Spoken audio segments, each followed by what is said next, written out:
दोस्तों, अक्सर आपने लोगों को कहते हुए सुना होगा कि भगवान हमारा साथ नहीं दे रहा। लेकिन क्या आप जानते हैं कि ऐसा क्यों होता है? भगवान साथ क्यों नहीं देते हैं? जबकि कई लोगों को आपने यह भी कहते सुना होगा कि ईश्वर मेरे साथ हैं। दोस्तों, भगवान सिर्फ उन्हीं की मदद करते हैं जिनके कर्म अच्छे होते हैं, जिनके कर्म का उद्देश्य अच्छा होता है और जो दूसरों को सुख पहुंचाने के लिए काम करते हैं। दोस्तों, धन्ना जी का जन्म एक सामान्य किसान परिवार में हुआ था। इनके पिताजी खेती करते थे और गायों का पालन किया करते थे।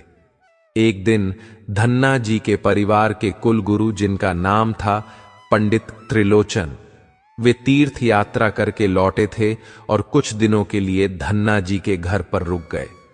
पंडित त्रिलोचन जी शालिग्राम भगवान की सेवा किया करते थे। वो बड़े भाव से भगवान शालिग्राम की सेवा करते थे। उनको पुष्प चढ़ाते, उन्हें भोग लगाते और भगवान को भोग लगाने के बाद ही वह भोजन ग्रहण करते थे। बालक धन्ना जी पंडित जी को यह सब करते हुए देखता था। उसे भगवान की सेवा बड़ी अच्छी लगती थी। जब पंडित जी भगवान की सेवा करते तो धन्ना जी को बड़ा ही सुकून मिलने लगता। कुछ दिनों के बाद जब पंडित जी जाने लगे, तब बालक धन्ना जी पंडित जी से शालिग्राम भगवान के लिए जिद करने लगा। कहने लगा कि मुझे ठाकुर जी चाहिए। परंतु पंडित जी अपने ठाकुर जी छोटे से बालक को कैसे दे सकते थे? धन्ना जी को उनके माता पिता ने बहुत समझाया, परंतु धन्ना जी नहीं माने। अंत में लोगों ने पंडित जी से कहा कि यह तो बालक है, इसे शालिग्राम जैसा कुछ और देकर के बहला फुसला दो। अगले दिन पंडित जी नदी में स्नान करने गए। वहां से वह एक गोल मटोल, थोड़ा बड़ा सा काले रंग का पत्थर ले आए। वह धन्ना जी के पास आकर बोले, मैं तुम्हें अपने ठाकुर जी को दे दूंगा, लेकिन मेरे पास दो ठाकुर जी हैं, बड़े ठाकुर जी और छोटे ठाकुर जी। तुम्हें कौन से ठाकुर जी चाहिए? धन्ना जी ने झट से जवाब दिया, मुझे तो बड़े ठाकुर जी चाहिए। पंडित जी भी यही चाहते थे। तब पंडित जी ने धन्ना जी को वह बड़ा काला पत्थर बड़े ठाकुर जी बताकर दे दिया। अब ठाकुर जी को पाकर धन्ना जी बहुत प्रसन्न हो गए, बड़े खुश हो गए। वह बड़े भाव से उनकी सेवा करने लगे। जब धन्ना जी गाय चराने खेतों की तरफ जाते तो ठाकुर जी को अपने साथ ले जाते। धन्ना जी की मां ने उनको बाजरे की रोटी, साग, अचार और गुड़ खाने के लिए दिया। अब धन्ना जी ने भी निश्चय किया कि वह भी पंडित जी की तरह ही ठाकुर जी को जब तक भोग नहीं लगाएंगे और जब तक ठाकुर जी को खिला नहीं लेंगे, तब तक वह खुद भी भोजन नहीं करेंगे। धन्ना जी जब खेत में पहुंचे तो प्रेम से ठाकुर जी को पुकार कर कहने लगे कि ठाकुर जी, जब तक आप भोग नहीं खाएंगे तब तक मैं भी भोजन नहीं करूंगा। धन्ना जी ने निश्चय किया कि जब तक ठाकुर जी प्रकट होकर भोग नहीं लगाते, वह भी भोजन का एक टुकड़ा भी ग्रहण नहीं करेंगे। जब ठाकुर जी ने भोग नहीं लगाया तो धन्ना जी ने शाम को वह रोटी गाय को खिला दी। 3 दिन तक ऐसा ही चलता रहा। न ठाकुर जी भोग लगाते और न धन्ना जी भोजन करते। चौथे दिन की बात है। धन्ना जी की माता फिर से रोटी लेकर आई। अब धन्ना जी खेतों में जाकर जोर जोर से रोने लगे और ठाकुर जी से गुहार लगाने लगे। वो बोले, आप तो बड़े ठाकुर जी हैं, आपको तो लोग रोज 56 प्रकार का भोजन खिलाते होंगे, परंतु मैं तो बालक हूं, 3 दिन से भूखा हूं और परेशान हूं। क्या आपको मुझ पर दया भी नहीं आती?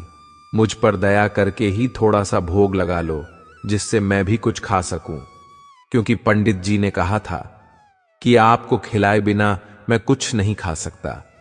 इसीलिए पहले आप खा लो, इसके बाद ही मैं खाऊंगा। धन्ना जी के भोलेपन से की गई प्रार्थना को सुनकर भगवान श्री कृष्ण साक्षात प्रकट हो गए। अपने ठाकुर जी को देखकर धन्ना जी बहुत प्रसन्न हो गए। उन्होंने ठाकुर जी को मां की दी हुई बाजरे की रोटी, साग और गुड़ खाने को दे दिया। ठाकुर जी बड़े चाव से रोटी खाने लगे। 4 रोटी में से 2 रोटी ठाकुर जी ने खा ली। अब ठाकुर जी तीसरी रोटी खाने लगे। तब धन्ना जी ने उनका हाथ पकड़ लिया और कहा, सारी रोटियां आप ही खा जाएंगे। क्या मुझे भी तो भूख लगी है? तो मैं कैसे खाऊंगा? मैं तो 4 दिनों से भूखा हूं। मैंने कुछ भी नहीं खाया है। 2 रोटी आपने खा ली, अब 2 रोटी मेरे लिए छोड़ दो। इसके बाद ठाकुर जी मुस्कुराने लगे और बची हुई 2 रोटियां धन्ना जी ने खाई, जो ठाकुर जी ने छोड़ी थीं। अब तो उनका यह रोज का नियम बन गया था। धन्ना जी जब भी गाय चराने जाते तो भोजन खेत में जाकर ठाकुर जी के साथ ही करते थे। एक दिन ठाकुर जी ने धन्ना जी से कहा कि तुम रोज मुझे रोटी खिलाते हो, मैं मुफ्त में रोटी नहीं खाना चाहता था, मैं तुम्हारा कोई काम कर दिया करूंगा। धन्ना जी ने कहा, मैं तो बालक हूं, केवल गाय ही चराता हूं, मैं आपको क्या काम बता सकता हूं। तब ठाकुर जी ने कहा कि मैं तुम्हारी गाय ही चरा दिया करूंगा। उस दिन के बाद से ठाकुर जी धन्ना जी की गाय चराने लगे। एक दिन धन्ना जी ने ठाकुर जी से पूछा, आप मुझे अपने हृदय से क्यों नहीं लगाते? तब ठाकुर जी ने कहा, मैं तुम्हें प्रत्यक्ष हो गया हूं, लेकिन पूरी तरह से मैं तब मिलता हूं जब कोई सद्गुरु जीव को अपना लेता है। अभी तुमने अपने किसी गुरु की शरणागति ग्रहण नहीं की है, इसीलिए मैं तुम्हें अपने हृदय से नहीं लगा सकता। तब धन्ना जी बोले, मैं तो जानता नहीं कि गुरु किसे कहते हैं, फिर मैं अपना गुरु कैसे बनाऊं? ठाकुर जी बोले, काशी में जगत गुरु श्री रामानंदाचार्य मेरे ही स्वरूप में विराजमान है, तुम जाकर उनकी शरण ग्रहण करो। ठाकुर जी के कहने के अनुसार धन्ना जी ने काशी जाकर रामानंदाचार्य जी की शरणागति कर ली। उस समय धन्ना जी की आयु लगभग 15 से 16 साल के आसपास थी। श्री रामानंदाचार्य जी ने धन्ना जी को अपने शिष्य के रूप में स्वीकार कर लिया और उन्हें आदेश दिया कि अब तुम अपने घर चले जाओ। धन्ना जी बोले, गुरुजी, अब मैं घर नहीं जाना चाहता, आप मुझे घर जाने का आदेश क्यों दे रहे हैं? गुरुजी बोले, अगर तुम यहां रहकर भजन करोगे तो केवल तुम्हारा ही कल्याण होगा, लेकिन अगर तुम अपने घर जाकर खेती किसानी करते हुए अपने माता पिता की सेवा करते हुए भजन करोगे तो तुम्हारे साथ कई जीवों का उद्धार हो जाएगा। गुरुजी की आज्ञा के अनुसार धन्ना जी घर लौट आए। इसके बाद जैसे ही धन्ना जी घर पहुंचे, ठाकुर जी ने उन्हें अपने हृदय से लगा लिया। इसके बाद धन्ना जी खूब संतों की सेवा करने लगे। जब भी उनके गांव में कोई साधु संत आता, धन्ना जी उन्हें अपने घर में ले आते और बड़े प्रेम से उनकी सेवा करते, उन्हें भोजन खिलाते। संतों की सेवा करने के कारण अब उनके घर दूर दूर से साधु संत आने लगे। धन्ना जी सभी का बड़े प्रेम से सत्कार करते और उन सभी को भोजन खिलाते।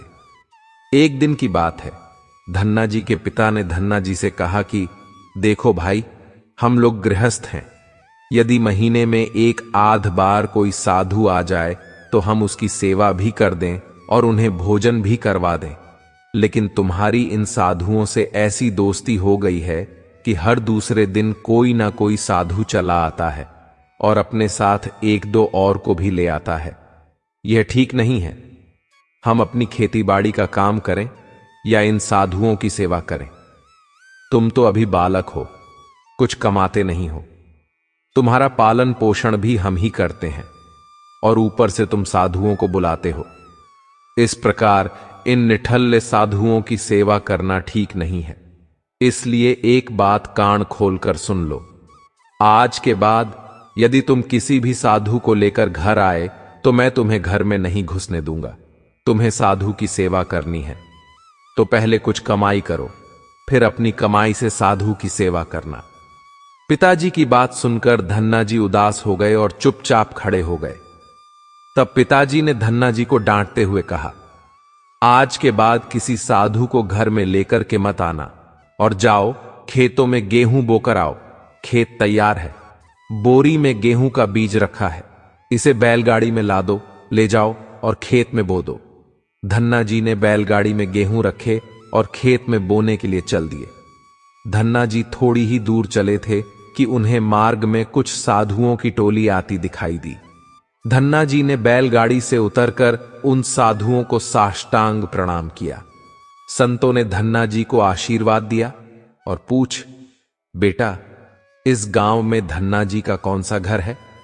सुना है वह जगत गुरु रामानंदाचार्य के शिष्य हैं और बहुत छोटी सी उम्र में उन्होंने भगवान के दर्शन प्राप्त कर लिए हैं। हम भी उनके दर्शन करना चाहते हैं। यह सुनकर धन्ना जी संकोच में पड़ गए और वह हाथ जोड़कर बड़ी विनम्रता से बोले, महाराज, मुझे ही लोग धन्ना जी भक्त कहते हैं। संत बोले, भगवान ने बड़ी कृपा की। हम जिनसे मिलने आए थे वह यहीं मिल गए। निश्चित ही आप ऐसे ही भक्त हैं जैसा आपके विषय में सुना था। कितनी विनम्रता है आप में। चलिए, आपके घर चलते हैं। वहीं बैठकर आपसे चर्चा करेंगे और ढेर सारी बातें करेंगे। धन्ना जी ने सोचा, अभी पिताजी ने साधुओं को घर लाने से माना किया है। यदि मैं खेतों में बीज बोने के बजाय इन साधु संतों को घर ले गया तो पिताजी आसमान सर पर उठा लेंगे और इन साधुओं को भी भगा देंगे। तब धन्ना जी कुछ विचार करके बोले, महाराज, अभी घर में कोई नहीं है। मैं भी खेतों की तरफ जा रहा हूं। आप भी मेरे साथ वहीं चलिए।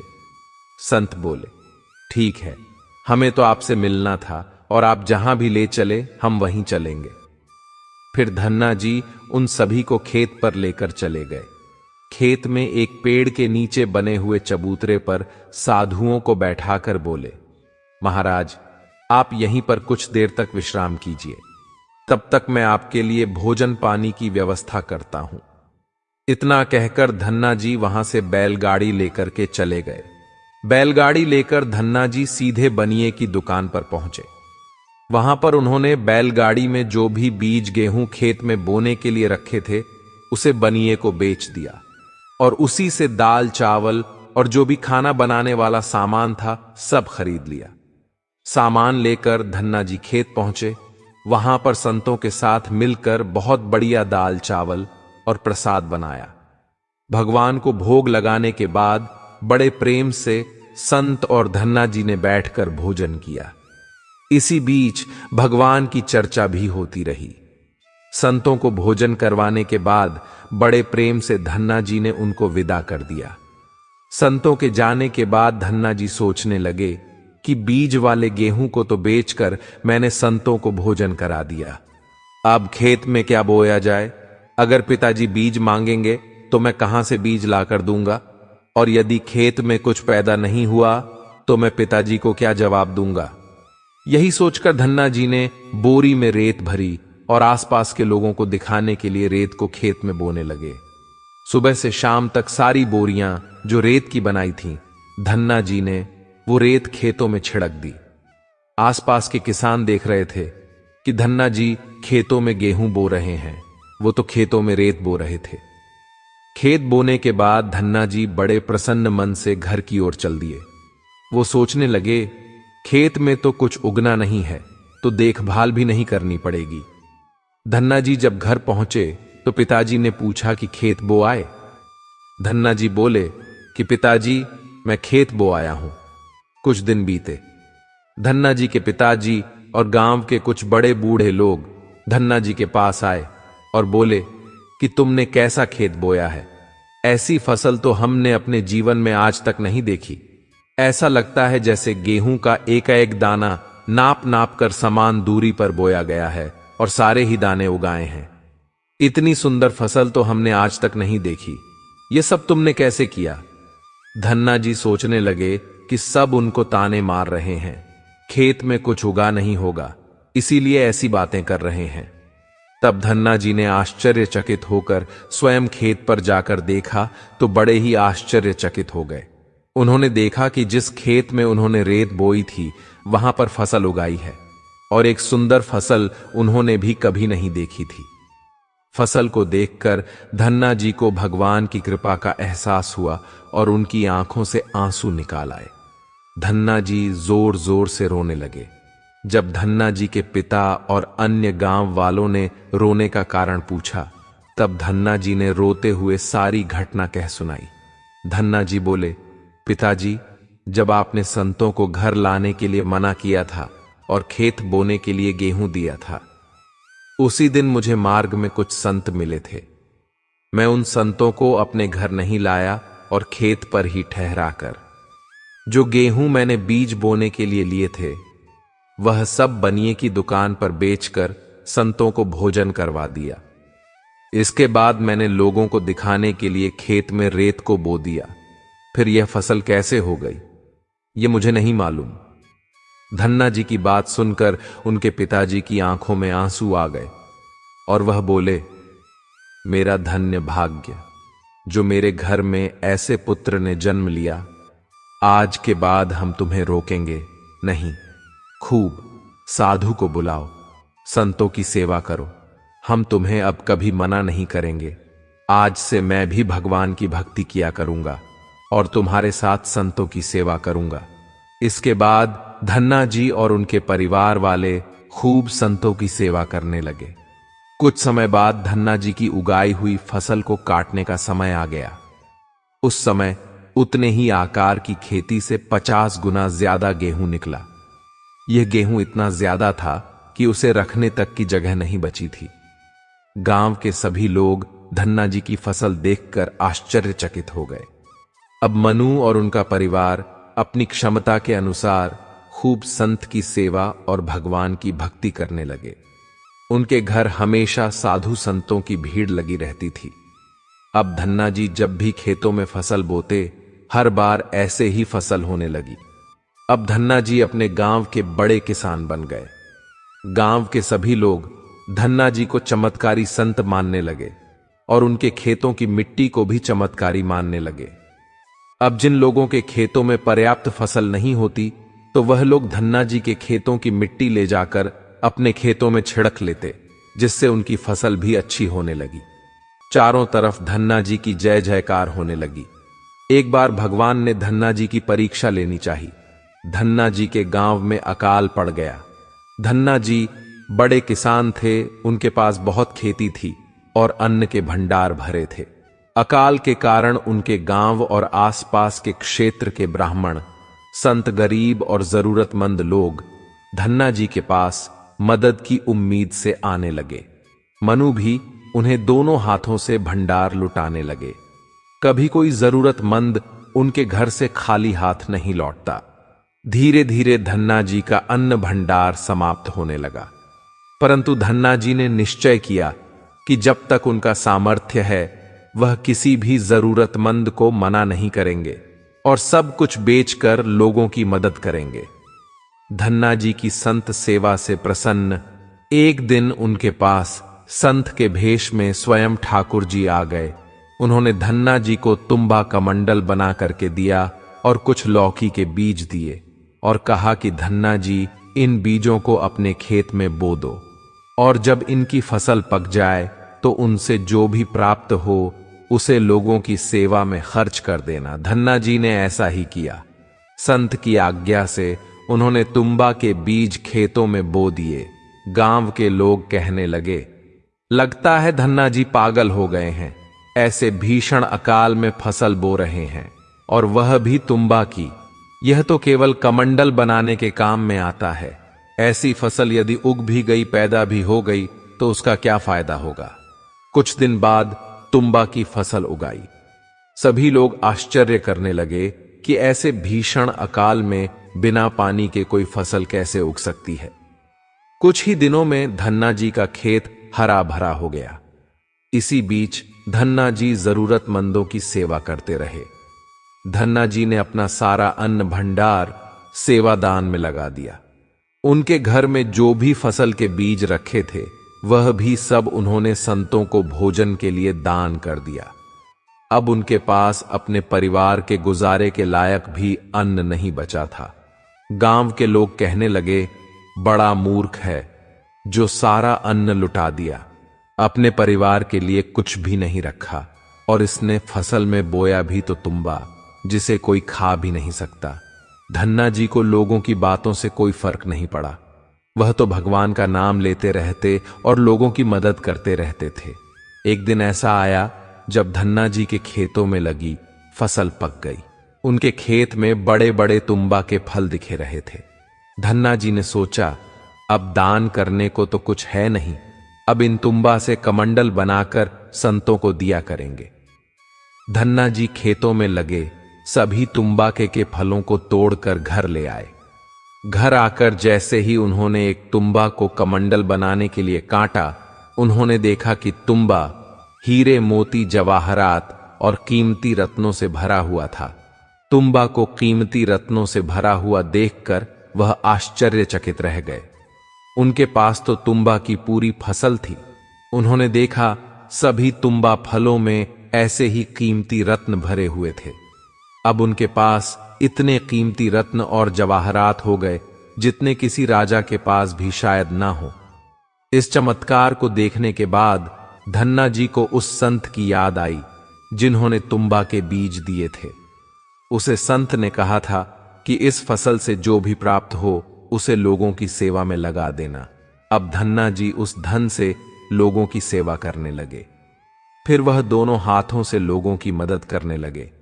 उस समय वह अकाल कई वर्षों तक चला। उस समय धन्ना जी ने अपने घर में और आसपास कई गांव में लंगर शुरू करवा दिया। आसपास के सैकड़ों गांव के लाखों लोग बरसों तक धन्ना जी के लंगर में तीनों समय का भोजन किया करते थे। धन्ना जी ने अपने जीवन में कई मंदिर, तालाब और धर्मशाला भी बनवाए थे और हर तरह से साधु संत और जरूरतमंद लोगों की मदद करते थे। लोग धन्ना जी को सेठ कहकर बुलाने लगे। धन्ना जी जैसा धनी आज तक कोई नहीं हुआ। वह धन और मन दोनों से धनी थे। आज भी उनके नाम पर धनी लोगों को धन्ना जी सेठ की पदवी दी जाती है और कहा जाता है, क्या तुम धन्ना जी सेठ हो गए हो दोस्तों? यदि भगवान की कृपा जिस व्यक्ति पर हो जाए और उनका आशीर्वाद जिनको प्राप्त हो जाए, उनके लिए जीवन में कुछ भी असंभव नहीं होता। दोस्तों, कोई चाहे कितनी भी धन दौलत का संग्रह कर ले, लेकिन यदि परमात्मा की इच्छा नहीं है तो आप उस धन से सुख नहीं पा सकते। यदि लाख प्रयास करने के बाद भी जीवन में दुख है, असंतोष है, तो समझ लीजिए कि भगवान की भी यही मर्जी है। हो सकता है भगवान ने आपका थोड़ा सा अहित करके आपको बहुत बड़ा लाभ देने की योजना बनाई हो, लेकिन हम